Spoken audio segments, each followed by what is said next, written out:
If summer heat and activity left your lawn with bare patches and thin spots, then get Scott's Turf Builder Grass Seed. Fall's cool air and warm soil make it the best time to grow grass. Use Turf Builder Grass Seed to grow thicker, greener grass, guaranteed. It contains Scott's exclusive Water Smart Plus coating that absorbs 2 times more water than uncoated seeds. Feeds to jumpstart growth and protect seedlings against disease. And Scott's is the official lawn care company of Major League Baseball. Fall's the best time to grow seed and repair your yard. Pick up a bag of Scott's Turf Builder Grass Seed today. This is the Scott's Yard. It's time for some straight talk. The big wireless companies charge a boatload for their superior network coverage. But guess what? Straight Talk uses the same cell towers but charges a lot less. Who knew? Well, now you do. And I do. So let's do something. It's time to switch to Straight Talk. Unlimited plans start as low as $35 a month on America's largest, most dependable networks. Straight Talk Wireless. Only at Walmart. Savings may vary. A month equals 30 days. Please refer always to the latest terms and conditions of service at straighttalk.com. Golic is not feeling it this morning. He's feeling bad. Yep. He's feeling worse than Steven Strasburg in a moldy hotel. There you go. And we can make it a little bit worse, actually, as we bring Humpty in. As we are pleased to welcome to our studio one of the hosts of the Humpty and Canty Show on 98.7 FM ESPN. Longtime New York Islander goalie, terrific talk show host now. Rick DiPietro is in our studio. Rick, how are you? I mean, you have a few words for the big fella here. Listen, Golic, this is all we have right now in New York. I'm a Mets fan.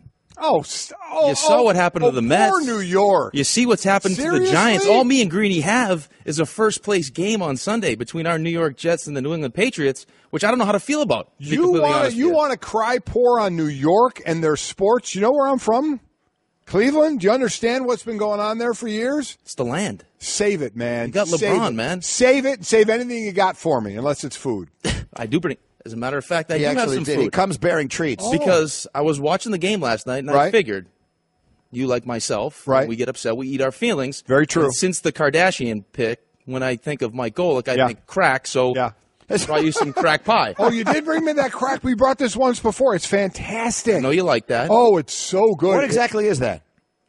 Place in the city called Milk Bar. I'm sure you're familiar with it on the Upper West Side. Yeah. They actually make this pie. I'm not sure how to describe it. It's kind of like pecan pie with no pecans, but there's a reason why it's called crack pie. That's exactly how you explained it last time, and you can't stop eating it. I mean, it's just you get addicted to it. I did. And Greeny, last time I was here, Trey was in. Yes. And I brought them a gift because I was looking for a name for their show. Maybe the Trey Wind Beneath My Wingos or something like that. I got a pug with some wings on it, so I figured you weren't here, and I originally had thought because you're the Green Mamba. Perfect opportunity for you and I, since you're going to be in New York, little marketing thing we can get going. I know you love to golf. Oh, yes. Little line, Mamba golf line. Now, that's just the prototype. There's some things to work on. I think this is genius, to be honest with you. I have been thinking about trying to trademark the Green Mamba thing. Unfortunately, both Nike and Kobe have that already. You probably are not going to be able to do that. So we're going to struggle a little bit with this. We may have a couple of infringement situations. Good luck paying that fine. But let's get through that. That's pretty cool. That's nice of you to bring gifts like that. I appreciate it. It's great to have you here. We got a lot of things to get to. And let's start, obviously, it is a jam-packed time in your city right now. And I want to get to the Yankees, but I want to start with the Strasburg thing because this, to me, is fascinating. As a former athlete yourself, and I hear you talking about it all the time, the dynamic of a locker room, a clubhouse, whatever the case may be. And people were asking me yesterday, hilariously, as the day went on, when it was announced that Strasburg was going to pitch, after we talked about it all morning long yesterday as much as we did, do you think that you guys in the media had anything to do with Strasburg going out there? And my immediate reaction was absolutely not. If he felt any pressure, I'm going to guess that he would have taken that seriously from inside his own clubhouse. If he felt his manager really felt he was letting him down, if felt his teammates felt he was letting him down, I wouldn't have thought it would come from the outside. Timmy Kirkshin seemed to think otherwise. What did you think? Well, first and foremost, give you guys yourself some credit, because if it's not him that hears it, it's probably his agent Scott Boras that hears it. And it reminds me a lot of Matt Harvey when he's come back from the Tommy John surgery. He had an innings limit, and no one knew about the innings limit until Scott Boras brought it to the table, and Matt Harvey was kind of guilted into throwing over 200 innings, has that unbelievable performance in the World Series, and kind of hasn't been the same since. So Steven Strasburg, they shut him down in the playoffs. He gets the $175 million, so he's doing fine. And I was actually listening to the Michael Kay show yesterday, and they kept playing Dusty Baker's sound. And what Dusty Baker did was say, all my guys are under the weather. So Dusty Baker got exactly what he intended. He wanted to put pressure on Steven Strasburg, kind of guilt him. Okay, everyone doesn't feel good. No one's at 100%. We need you. And I think at the end of the day, when he realized what was at stake and that him at 75% was better than anything they were going to throw out there, he felt the need to go out there. And I'll tell you what, there's been, and Golic, I'm sure you can speak on this, when you're hurt like that, but you're not really injured, you don't feel good, you're sick, it almost frees your mind up because you're so focused on being sick and battling through it that you can just go out there and have the kind of performance you saw from Strasburg last night, which was phenomenal. It's legendary. Good for him, but I'm sure there are plenty of guys in that clubhouse that are like, come on, man, none of us feel good. Well, yeah, I mean, I guess that's the thought. I mean, no matter how you felt, quite honestly, physically or sick, did it ever cross your mind to tell your coach, I can't go? I think that's what struck a lot of people, especially guys, athletes and former athletes. It's wait a minute, you would just go and listen. If all you can do is throw a half inning and start throwing up everywhere, so be it. But go give it a go. Mike Milbury, my GM in New York with the Islanders, I came back from the Olympics and I was spent, like emotionally, mentally, everything was just spent. It was like my lifelong dream to play in the Olympics, and we lost. And I came back, and he actually sent the coach out during practice to see how I was feeling because we had a game when we came back. And he said, "How do you feel?" I said, "I'm kind of tired." Okay, no big deal. After practice, Milbury grabs me and goes, "What do you mean you're tired?" I said, "He asked me a question. You wanted me to be honest." I said I was tired. He goes, "No, you're supposed to lie to the coach. You're supposed to say, no, you're fine, you can play." And from that moment on, I was like, okay, whatever I have to deal with. But now, the further you get away from the sport and when you retire, you realize that fans, media, and everyone else, even if you're hurt or you're sick, they're not going to give you necessarily the benefit of the doubt if you go out there and snake it up. So as much as you wanted to see Strasburg pitch and battle through it, if he goes out there and lays an egg, you're still going to get criticized for it. Mike and Rick DiPietro is here from 98.7 FM ESPN, and we'll get into some of the hockey stuff as well in a couple of minutes. But I am very curious because you come from a series sport. Mike comes from football is a one game and that's it. You come from a series sport. By the time you get to a decisive game like we will have tonight between the Cubs and the Nationals, and they've seen everything, and obviously it's a little bit different because you have different starting pitching in each game.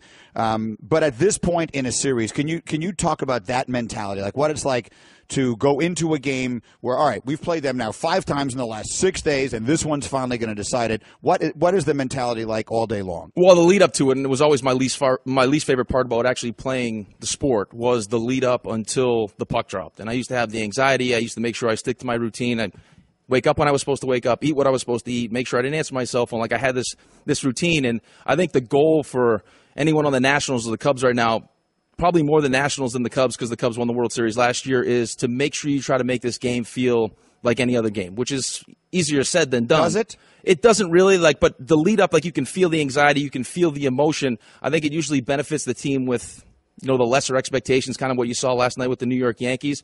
But Chicago's been there, done that. They can kind of turn this into just a regular game, but I'm sure the Nationals will be a little tight early on, and then once it starts, they'll kind of relax a little bit. As far as the other side of it, sticking with a player and sick, and then the other side with the Yankees and Girardi and the mistake he made, and hear the player, Frazier talk after about, did it for Joe, and when Greeny was asking me about playing for a coach, I don't want to prejudice with what I said, but do you think Joe being benefited by the players is a byproduct of what the players did, or the reason the players did it? I think it's a little bit of both. I think you heard Todd Frazier. They actually had a meeting before Game 3, and they asked Joe, who was the first one to speak up and kind of cut the tension a little bit, and it was Todd Frazier.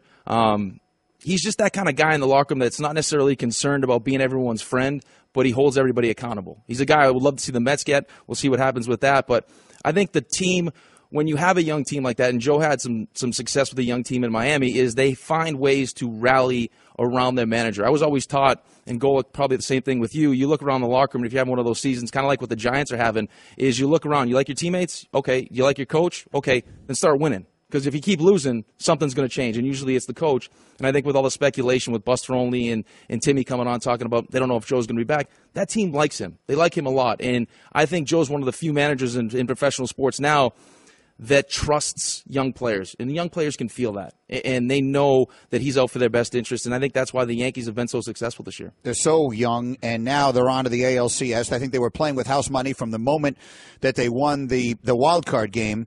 But I think after they lost, maybe that is a little bit of a change in the mentality, because after they lost the game that they had won, an 8-3 lead on Friday night, maybe the mentality does change a little bit. It does go from, we weren't expected to be here. If we win, obviously it's fantastic. But if we lose, this was a building experience, to, holy smoke, we had this thing won. We lose the game. Manager's going to get fired. The whole thing's a disaster. Maybe it does change things one way or another. What do you make of this Yankee team, particularly the young star and Aaron Judge, who struck out 16 times in 24 plate appearances in this series? There's something to be said about being young and dumb, right? And all the pressure was on the Cleveland Indians, and they don't know any better. And I agree with you, Greeny. After Game 2 is you have the AL Cy Young winner. And the reason Terry Francona set it up, he's going in Game 2, and then if we need a Game 5 is, and you touched him up. So you feel pretty good about yourself. And I think the whole house money thing, we take plenty of calls on our radio show about, we don't care what happens. We won the wild card game. We're moving forward. Our window to win a championship is wide open. And I kind of disagree with that a little bit because of how this series looked. Like how you should have won Game 2. You win Game 3. I mean, the fact that Tanaka goes out there and pitches the way he pitches. Severino pitches the way he pitches, which I was happy to see him get a chance to pitch in this series. And then CC, man, 3 perfect innings. He's a pro's pro, diving around with his knee brace on. They try to bunt on him. I mean, this is a team, and I said this a couple months ago, and I kind of said it tongue-in-cheek, but it feels like they're putting together something special. And I go back to, we heard sound when you start breaking down things on paper and expectations and everything else, and everything coming out of that clubhouse was, I know we don't have any expectations, but we have the perfect mix of young and old. Like, we have the young guys coming in, and we got this old veteran leadership with Gardner and CC Sabathia. We feel like we could do some things. And Brian Cashman said the same thing, and the more you saw this team, the more you started to believe it. So, speaking of phone calls, your show on 98.7 ESPN, New York, Humpty and Canny, how about calls on the Giants, not only how bad they are, but now with this Dominic Rogers-Cromartie situation of not showing up for last Friday's practice, recovery day, whatever it is, walking off the field on Sunday during the game, talking to McAdoo on Tuesday, coming in, clearing out his locker on Wednesday, getting suspended. Is the sense people think this team is fragmenting a bit with him and others as well? I think that was the biggest concern. Now, one of my co-hosts, Chris Canny, who won a Super Bowl with the New York Giants, the facility he trains at, a lot of the Giants will go there for rehab and IVs and stuff. And during the offseason, he was talking to some of the guys on the defensive side of the ball, and he said their biggest concern moving forward with all these expectations was chemistry. And he said that on the radio, and I looked at him, Dave Rothenberg looked at him, we're like, chemistry. I mean, this was the second best scoring defense in the NFL. They look like with Landon Collins and all these guys, Snacks Harrison, there should be no chemistry issues. And now the more you thought about it was maybe the chemistry between the defense and the offensive side of the ball. And I think this can all be traced back to when Tom Coughlin was essentially a lame duck coach and Odell started to act the way that you see Odell acting now. And at some point as a defense, and you played on the defensive side of the ball, when you're that inept on the offensive side of the ball, especially on the offensive line, and your head coach never finds it necessary to hold those guys accountable. And now the whole DRC thing and Eli Apple kind of speaking out of school that was kind of in response to the fact that they actually had to make a rule for Odell Beckham Jr. for his peeing on the field stunt. Like, if distractions off the field, you're going to be fined. And if you're on the defensive side of the ball and you're consistently put in positions where we got to throw up zeros and the other team can only score 3 points so we don't win, at some point I think you start to feel a certain way about the offensive side of the ball.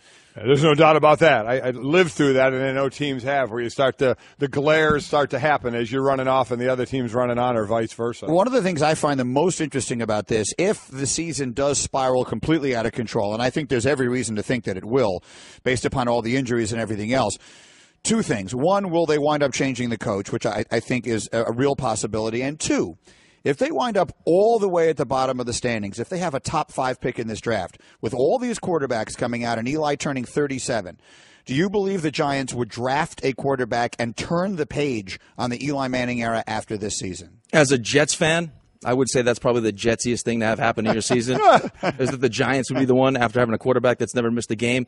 I actually suggested this the other day. I mean, if you're looking at this team, I think Jerry Reese is probably next up on who's going to be held accountable. But if they only win 2 games, 3 games, and this locker room falls apart, you could probably see Ben McAdoo being shown the door. Is at what point, I mean, if you're going to take a Josh Allen or a Rosen or one of these guys, Sam Darnold, do you think about maybe trading Eli and give him an opportunity? And I think the perfect team, and selfishly I would love to see this, is Jacksonville. Because at some point, Jacksonville's going to look at that defense and their division and how much parity there is in the NFL right now and go, are we going to waste an opportunity this season to win this division and make a run? I mean, in the AFC, look at the AFC. I mean, they have one of the best defenses in the AFC. If Blake Bortles can actually be a functional quarterback with Leonard Fournette, I mean, could you imagine Eli's face if he gets to look back and see Leonard Fournette and they can actually run the football? He'd be in heaven. So I know most Giants fans couldn't accept seeing Eli maybe in a different jersey, but his brother did it, and at some point they're going to have to think about it. Yeah, I do think they'll think about it. That does seem like the obvious destination. So I would think it would either be that or you draft a quarterback and Eli is a quarterback for another year or so until this other guy plays. And listen, and you as a Jet fan would know better than anybody. If you're going to fire the general manager, you have to fire the coach also. Because the Jets did this the other way where they brought in the GM candidates, but they told them you have to leave Rex in place. And we all saw what wound up happening when they wound up having to hire John Idzik because no one else wanted the job under those circumstances. You want to know what the most frustrating thing about that whole situation was? Is I really like McCagnon. I think he's a really good general manager. A lot of the trades he made this offseason, great trades. Unfortunately, now it means we're winning football games. But I'm on board with what they're doing. They're creating this chemistry, this culture in the locker room. But is that had they been patient, a couple weeks, we would have had Dan Quinn and Kyle Shanahan moving forward. I mean, just the lack of patience. All of a sudden, you jump on Todd Bowles. Things don't necessarily work out. My biggest concern with the Jets, Greeny, is if you do have one of these picks, say, all right, you got the 3 games, and now you go on this extended losing streak, and you get a top 3 pick. I mean, you see the way the NFL is going with Dirk Cutter and all these coaches. If you have a relationship, Sean McVay in L.A., you need the head coach to have that kind of relationship, an offensive guy to develop that young quarterback. I like Todd Bowles a lot, but is he the right guy to develop that young quarterback? Yeah, I brought it up earlier, though. Is that working? Ben McAdoo was the quarterback whisperer. Adam Gase is a quarterback whisperer. Dirk Cutter, we're not sure, still in Tampa Bay. So while it sounds good, we have to see where it goes long term. It's certainly not working with the Giants and not working in Miami right now. So but that was the hot thing to do. Take that quarterback whisperer type of guy. All right, Mike and Mike, Rick DiPietro is here. We are presented by Progressive Insurance. Our guests on the Shell Pennzoil Performance Line. And we want to let you know about NHL.tv, which lets you watch hockey wherever you are. You can stream live out-of-market games and on-demand replays from all your favorite teams. Visit NHL.tv and subscribe now. Blackouts and other restrictions do apply. The NHL season is underway, and so far, among the things that I think have been the most noteworthy was, I thought, the spectacle in Vegas the other night was, that's the terrible use of word, the scene in Vegas the other night was sensational. I thought they just did a magnificent job in the first ever game for the Golden Knights in their new arena, with everything that's happened in that city in the last 2 weeks, bringing out the first responders and everything else. And, of course, the team has been terrific to start the season. So that, to me, has been one of the big stories of the early year. No, it really has. And that was a touching moment, and you saw how that team responded. I mean, Arizona didn't have a chance in that game. But I think it's great for the NHL that that's having success right now. I'm kind of conflicted because at some point I would really enjoy being a general manager of an NHL team, and to sit and think how I would draft a team or pick up free agents if I was a team in Vegas. I mean, because you'd hope that the visiting team would never win the games when they go to Vegas, and if I'm drafting my home team, probably going to have a lot of veteran guys that are probably married with kids soon. Wouldn't have too many rookies running around Vegas. But that's a great spot. I'm hoping ESPN sends us out there at some point to cover a couple of those games.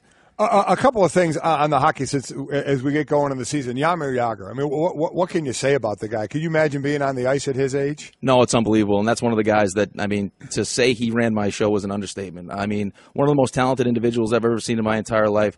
You see some of the pictures of him when he came up with Pittsburgh.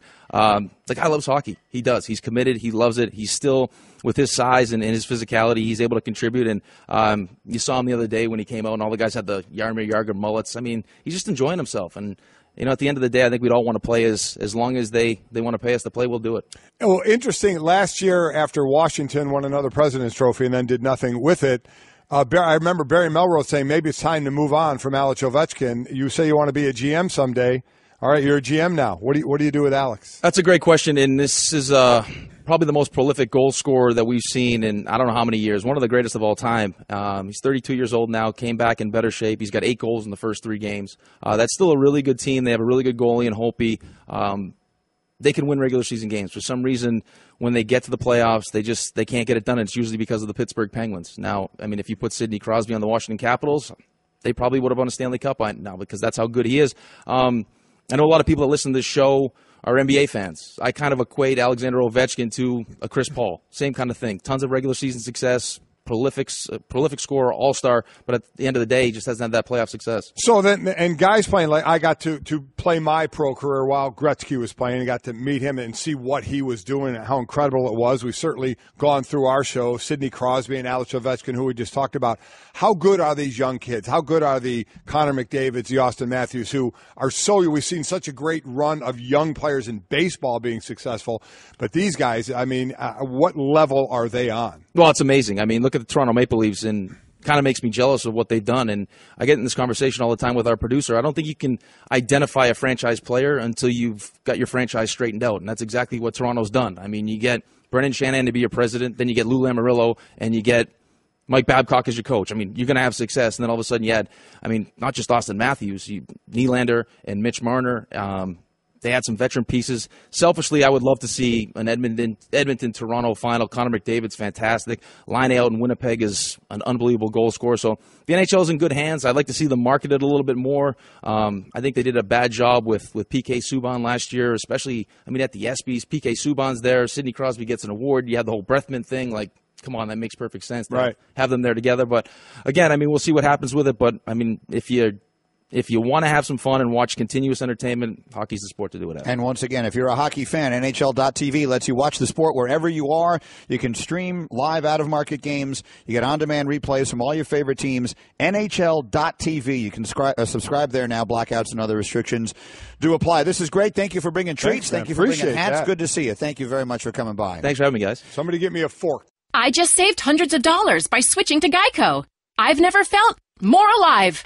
Disclaimer. Geico cannot guarantee you will feel more alive. You either possess functioning respiratory and circulatory systems, or you do not, or you are a zombie. If you are indeed a brain-starved zombie and you would like to save money on car insurance, the Geico legal team applauds your excellent life choices, even in your shambling afterlife. But we strongly encourage you to visit geico.com or download the Geico app. Please stay a minimum of 500 feet away from our large and presumably delicious, delicious brains.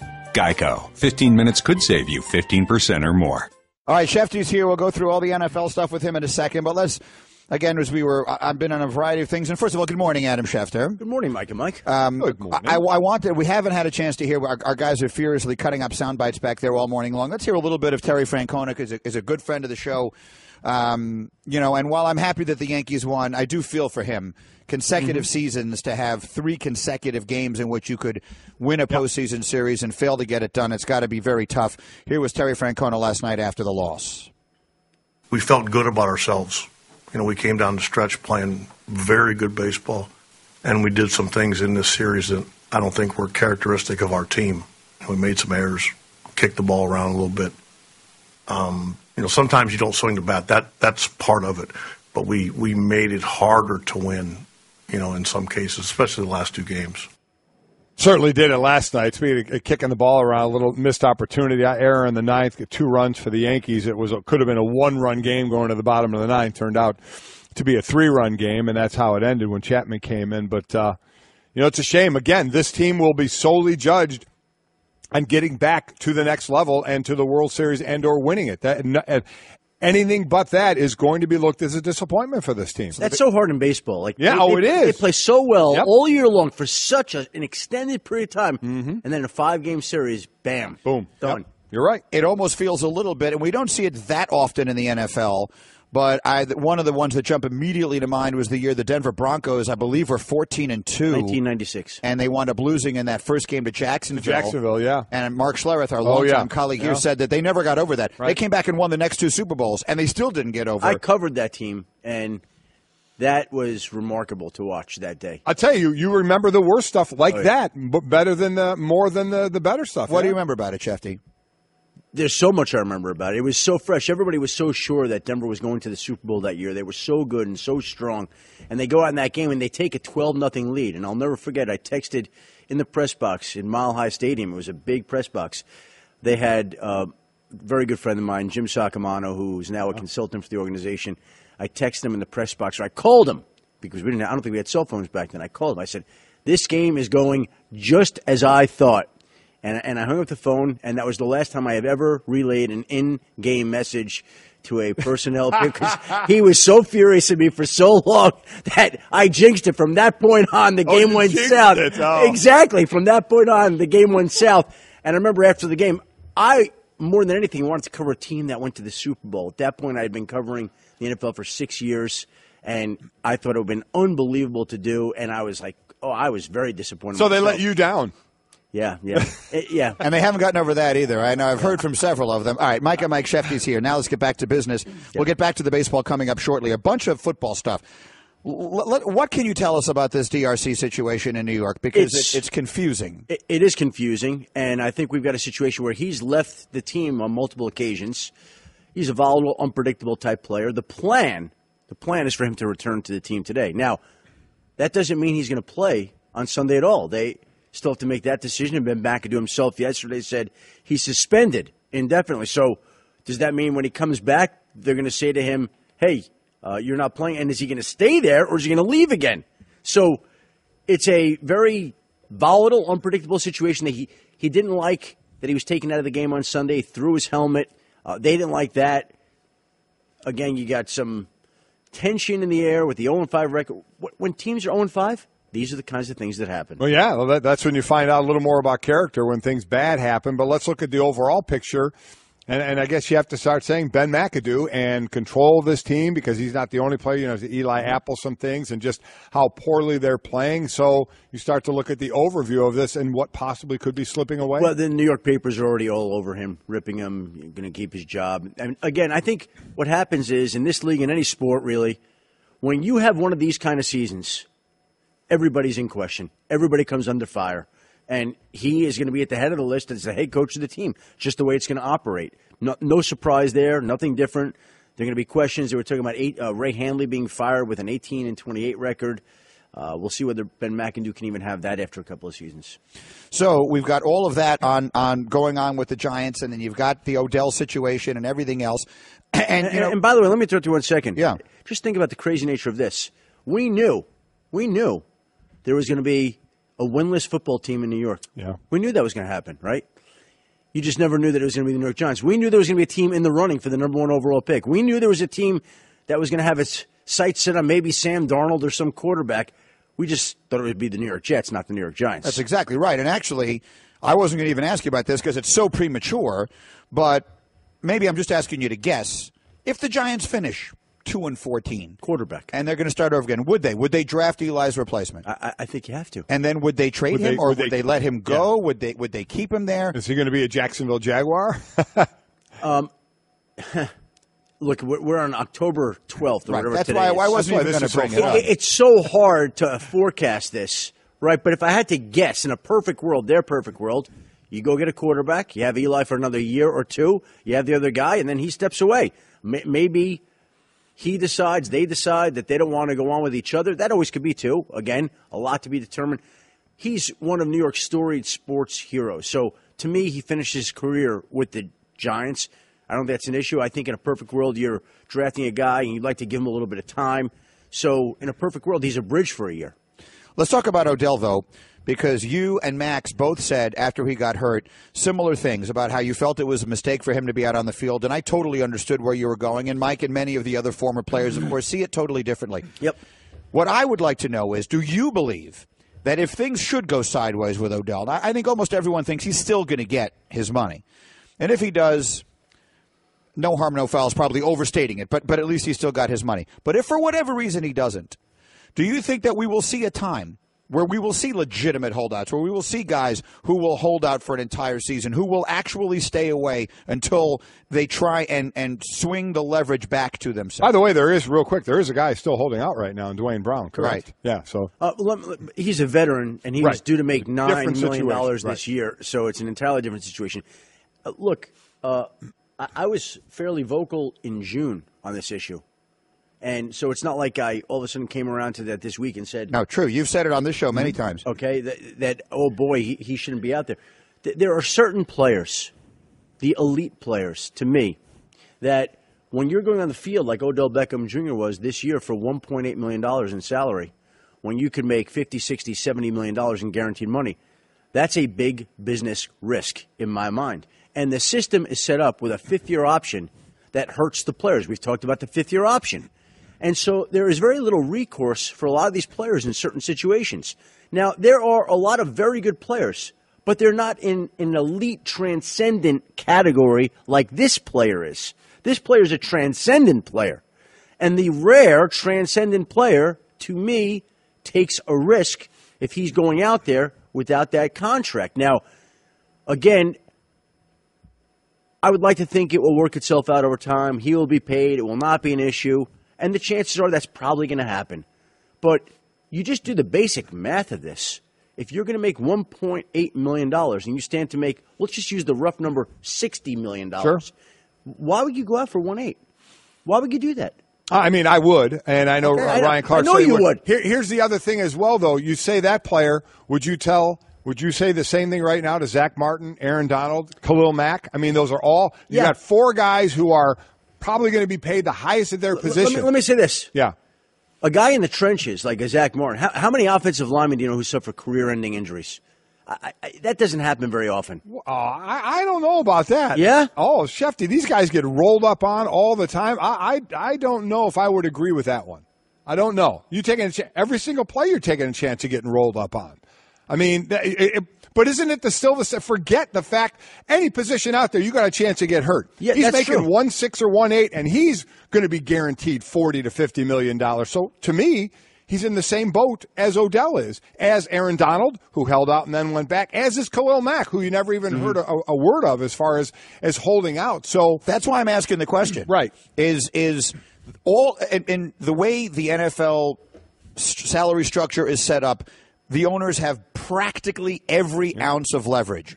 But Correct. The players you're talking about might be the rare exceptions who, let's just say for the sake and there of aren't a lot of them. There are only a handful of them. Right. But this season there happened to be, Mike just pointed out, like that draft was chock full of really, really good players. Beckham and Mack and Donald and Martin. Mike Evans. Mike Evans in that same draft. Yeah, and he's out there playing, right? I mean, so it's. I just wonder, do you think we'll see a circumstance where that changes? Where one of these guys will say, you know what, I'm not coming in. Because I've seen holdouts work. I mean, I've personally seen Darrelle Revis, not in this circumstance. He was a veteran, of course, but I've seen him hold out, and the Jets redo his contract when he was holding out from camp. So we've seen it work. Could it work with a guy who's in his 3rd year in the league? It's a tough fight for that player. It's a long road. Yeah. It hasn't been done successfully very often. Sean Gilbert, I think, was successful when he held out. Darrelle Revis has been successful. There are very few. With the way the system has been overhauled, the CBA, I don't remember any young player beating the system like that to do it. But I will say this. We saw Leonard Fournette. You going to get to a break here? Go ahead. You saw Leonard Fournette and Christian McCaffrey sit at a bowl games. Right, yeah. You're going to see more and more of that. I agree with that. When a guy like Odell Beckham Jr. goes down, when a guy like Tyler Eifert is going to have back surgery today, 3rd surgery before he gets to a 2nd contract, I'll say this. At the very least, there are going to be more and more players who have this decision to make and this discussion in the future about whether it's worth it to be out there. I don't know whether one of them is going to be courageous enough and strong enough to take it on. I would guess yes, but that is a conversation that's going to be more prevalent going forward. I agree there'll be more talk. And I do think this is kind of a rare year of the number of players who are going to be top paid at their position more than other years. You could talk like 4 players that could be there. My favorite stories are all of the coaches who live in such a bubble they don't know what else is going on. Right. And I sometimes think of you that way. Like I sometimes wonder, but that's why when you started covering basketball a little bit for us, I was like, holy smoke, Schefter knows other things besides That's my football. hobby. That's my hobby. Like I love that. And we have a fantasy basketball draft here at ESPN, and the draft is Sunday night. I am all fired up for that. It's one of the great days of the year. But it's true about people living in a bubble. And I go back to Rich Eisen, who I knew back in college, worked with at NFL Network, and I remember we were at the Pro Bowl once in Hawaii, and Mike Shanahan was coaching there, and we were sitting around the pool one day and talking about Brokeback Mountain, which at the time was a raging sensation. Right. Mike Shanahan had never heard of the movie at that point in time, and Rich Eisen was completely blown away by that fact. And that tells you sometimes how isolated people in the football world are. The legendary story, which is now so dated it's ridiculous, but Bill Frieder, who was the coach at that time of Michigan, one of his scouts saw a kid play and said, if Bo Derrick's a 10, this kid's an 11. And Frieder said, well, where do I find the Derrick kid? Yeah. And so anyway, that's a reference only the 3 of us get. All right, let's go back to football here. Tom Brady, what? He's got a shoulder? What's going on? Shoulder injury. Look, he has taken a lot of hits this year, if you've seen. And Julius Peppers landed on him. He's got a shoulder injury. Missed some practice time. I think it's a maintenance issue more than anything else. He has said he'll be out there. I don't think it'll be an issue on Sunday against the Jets. Don't get your hopes up, Greeny. No, You're not but going to get it's not even so much about that. But, Mike, going back to all the discussion and the debate that we had, and one of the things that I really didn't take into account was, will their offensive line struggle? And Brady's saying he's holding the ball a little longer, and maybe the loss of Edelman is contributing to that. But whatever it is, does the fact that he is taking the number of hits that he's taking right now change your perspective at all on what we should expect from him as the season goes along? Well, I mean, he's still having a great statistical year, but he is getting hit more. And one of the reasons a couple of years ago when they're not winning is because all the line combinations and the times he got hit. That's the one when we talked about when Aaron Rodgers did what he did, and the difference of the two quarterbacks is Aaron Rodgers can escape that and make plays outside the pocket, where Brady basically takes a hit or just hits the ground and says, I'll fight another day, like Eli Manning does, like Peyton Manning did. So, listen, it makes you worry more because one bad hit, one bad landing, and he could be done. But he's tough. I mean, to do that at the age of 40, like to absorb some of those hits, that's amazing. But I'll say this also. Their defense, which had been much maligned going into the Thursday night game last week against Tampa, they came out and played much better. Matt Patricia, the defensive coordinator, gets things together and will continue to do that as the season goes on. And I also think on the offensive line, Dante Scarnecchia, one of the great offensive line coaches ever to coach in this game, will get things straight and will help protect Brady. I believe that. And as a final thought, you had Gerald McCoy as one of your guests on the Know Them from Adam podcast this week, and the quote that came out of that got a lot of attention was he said he believes there will be an uproar if the players are forced to stand during the anthem, as has been suggested by the president, whatever else goes on. So we've seen what's happened with Jerry Jones. We saw that a lot of the Cowboys players were obviously really upset with that. They had a meeting yesterday. Mm-hmm. We have the owners' meeting coming up next week where NFLPA personnel will be present. So I would give you the floor just in general. Where do we stand with all this right now? Where do we stand with the Cowboys? Where do we stand with what you expect from the league and the union next week? Well, the Cowboys are fortunate in that they're on a bye.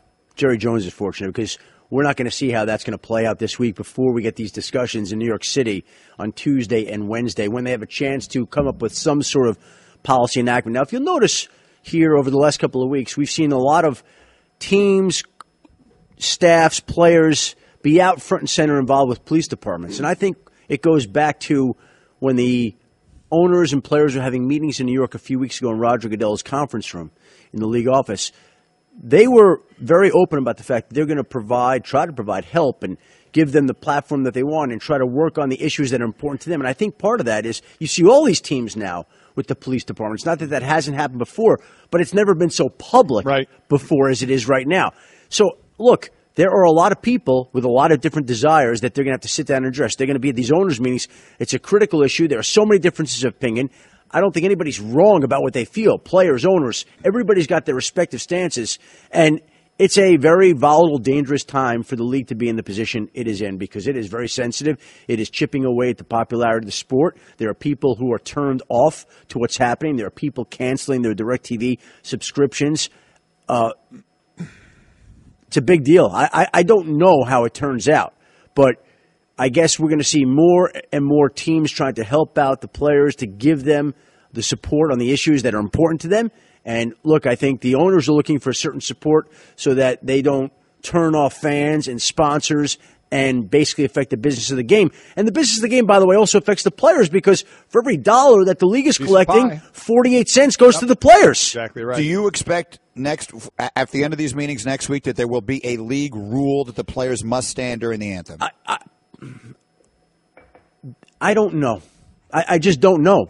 It's hard for me to imagine that there's going to be a rule that makes players stand. Look, we go back to 2009. Players were not required to be on the field. They did the national anthem. Then the players came back out. Maybe that's the best way to go. Go back to that. I don't think there's going to be a rule. I haven't talked about this, and I'll get into it when we have a little more time. I don't think there's going to be a rule, but I think there's going to be a kind of handshake agreement on how they go forward. Okay, and how do they go forward? Well, unfortunately, we're going to run out of hour here. That time. That was a tease. You got to be listening, Schefter. Yeah.